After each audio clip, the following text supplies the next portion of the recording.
बहुत करीब से राजभर साहब, आपने भी बीते दिनों देखा है, मुलायम सिंह यादव को राजनीति में देखा है। आज के इस दुख की घड़ी में क्या कहेंगे आप? इस बीच अपने दर्शकों को जरा बता भी दे रही हूँ, प्रियंका गांधी वाड्रा ने भी ट्वीट किया है, श्री मुलायम सिंह यादव जी के निधन का दुखद समाचार मिला। भारतीय राजनीति में उत्तर प्रदेश के पूर्व मुख्यमंत्री, भारत सरकार के रक्षा मंत्री व सामाजिक न्याय के सशक्त पैरोकार के रूप में उनका अतुलनीय योगदान हमेशा याद रखा जाएगा। अखिलेश यादव व अन्य सभी प्रियजनों के प्रति मेरी गहरी शोक संवेदनाएं। ईश्वर श्री मुलायम सिंह यादव जी को श्री चरणों में स्थान दे, ये प्रियंका गांधी ने ट्वीट किया। ओपी राजभर जी, दुख की इस घड़ी में आप क्या कहना चाहेंगे? मुलायम सिंह यादव जी को कैसे आप याद करना चाहेंगे?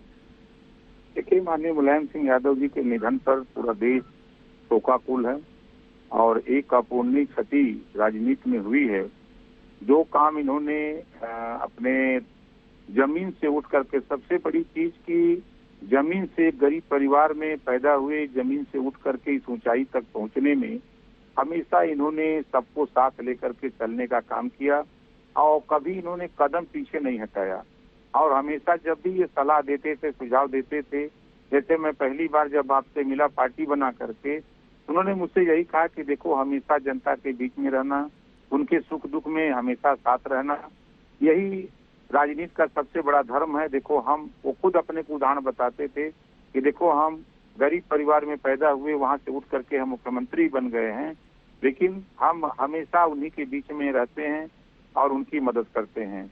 उनके कई चीजें, जब आजमगढ़ में बाई इलेक्शन था, खलीलाबाद लोकसभा का बाई इलेक्शन था, तो हमारी उनकी मुलाकात हुई, बातचीत हुई। बातचीत में उन्होंने कहा कि ओम प्रकाश जी आओ, हमको थोड़ा समर्थन दो, थोड़ी परेशानी है।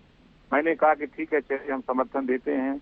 हम और वो एक साथ मिल करके दोनों लोग एक हेलीकॉप्टर से सभा करने जाते हैं, चाहे अतरौलिया का रहा हो, चाहे दीदारगंज रहा हो। आजमगढ़ के लोकसभा के 5 विधानसभा में साथ लेकर उन्होंने जनसभा किया। फिर उसके बाद खलीलाबाद में भी उन्होंने साथ लेके जनसभा किया और ये बराबर कहते थे हमसे कि हमेशा गरीबों की मदद करना। भाई देखो, तुम बहुत तेज नेता हो, बोलते बहुत हो, तो हमेशा गरीबों की मदद करना, ये बराबर माननीय मुलायम सिंह जी हमको सुझाव देते रहे। उनका एक चीज हमको आज भी बराबर याद आता है कि जब जवान शहीद होता था तो पहले सम्मान के साथ उसके घर भेजने की व्यवस्था जो थी, उससे ऊपर उठ करके उन्होंने एक व्यवस्था दिया कि जो जवान शहीद होगा उसको सम्मान के साथ उसको उसके घर पहुंचाया जाएगा और सम्मान के साथ उसकी अंत्येष्टि की जाएगी। एक उनका बहुत बड़ा कदम था।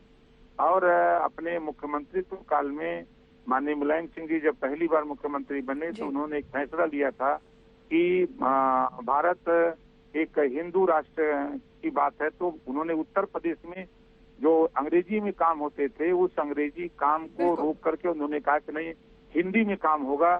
जबकि उनका बहुत विरोध हुआ, लेकिन उन्होंने उस विरोध को झेला और कदम को पीछे नहीं हटाया। सोच थी ना ओम प्रकाश जी, एक सोच थी, एक उनका तरीका था और एक उनके आदर्श थे बतौर समाजवादी नेता। धन्यवाद आपका हमारे साथ जुड़ने के लिए। और आज उसी विरासत को पूरा देश याद कर रहा है। ये आपको सीधे लिए चलते हैं, इस वक्त ब्रजेश पाठक जी, उप मुख्यमंत्री उत्तर प्रदेश के, हमारे साथ जुड़ रहे हैं। ब्रजेश जी, चाहे राजनीतिक दूरियां रही हो, लेकिन एक नेता के तौर पर आज पूरा देश ब्रजेश जी याद कर रहा है और इसी के साथ शोकाकुल है। एक युग का अंत सामाजिक न्याय की राजनीति में इसे कहा जा रहा है।